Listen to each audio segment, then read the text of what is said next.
just to sum up, what we're looking at in industrial biotechnology is a cradle-to-grave production cycle. All the way from the raw materials, such as natural ingredients, the enzymes to process those ingredients, let's say for denim, bleaching, or whatever, the use of the enzymes in other processes, and of course, wastewater treatment. And I would say that our job in terms of our niche in the Philippines is to collect and extract, which we're very good at, and find out what our microbes actually do.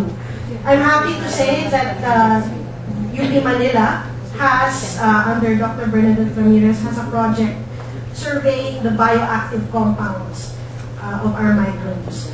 And you especially want to look at our marine resources, especially our deep sea thermal vents and our volcanoes, because if you have a heat-stable enzyme, enzymes kasi they're very delicate creatures. If there's something wrong with the, it's too acidic or it's too basic, they kind of unravel.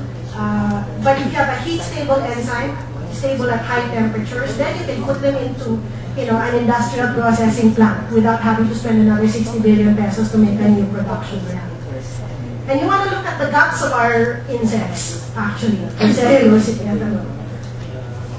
Ideally, this is the very rough, very, top of the line way to do enzyme discoveries. Find the microorganism and the enzyme, pick the right one or the right cocktail, refine the molecules in the laboratory, and then have large-scale production of those biological products. If any of you have been to the Polo Brewery of San Miguel, it's exactly the same thing. You have a reactor that's 2 times as tall as me, producing the beer. It's exactly the same technology. You have a little bioreactor doing that. It's not something that's completely alien to us. So if you ask what 5 priority areas for the Philippines, I would suggest, of course, the low-hanging fruit. Let's make natural ingredients for health and wellness. Cosmeceutical ingredients, because as I said, there will be an 8.1% growth rate per year through 2012. Functional foods, or foods that are actually healthy for you, and health supplements. Then you can look into biofeed supplements, biofertilizer, biopesticides, and bioherbicides for that value chain. And then we can start making products. And maybe on a small scale initially, this is why those 1 to 3 are in red, because some companies are already doing this. It's just a matter of widening the industry. And then 4 and 5, industrial enzymes and non-food biofuels. I think if we had public and private sector focus its efforts, I think the Philippines can be an ASEAN player in about 5 years.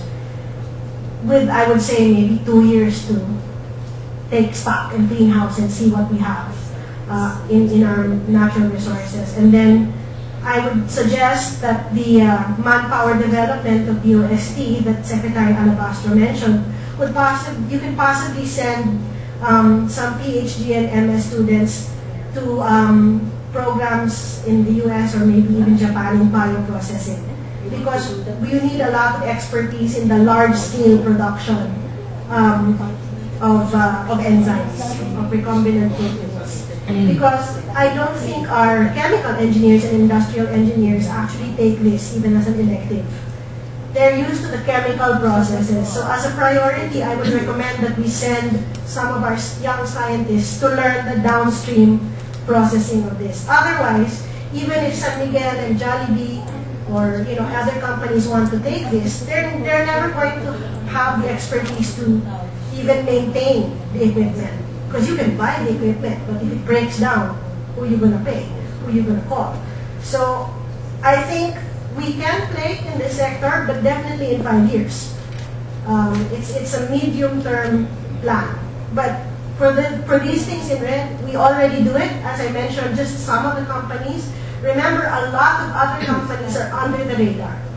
Under the radar because, one, the members of the startup team are public servants, which sadly for our country actually means public slavery, because the Commission of Audit will actually penalize you if you have some sort of startup business We have to change that.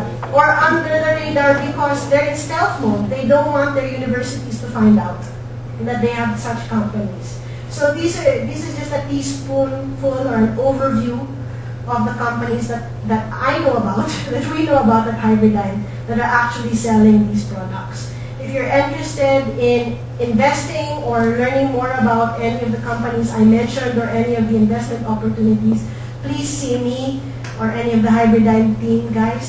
Wave your hands higher. There. Please see us if you would like to learn more about any of these opportunities. And thank you for your time.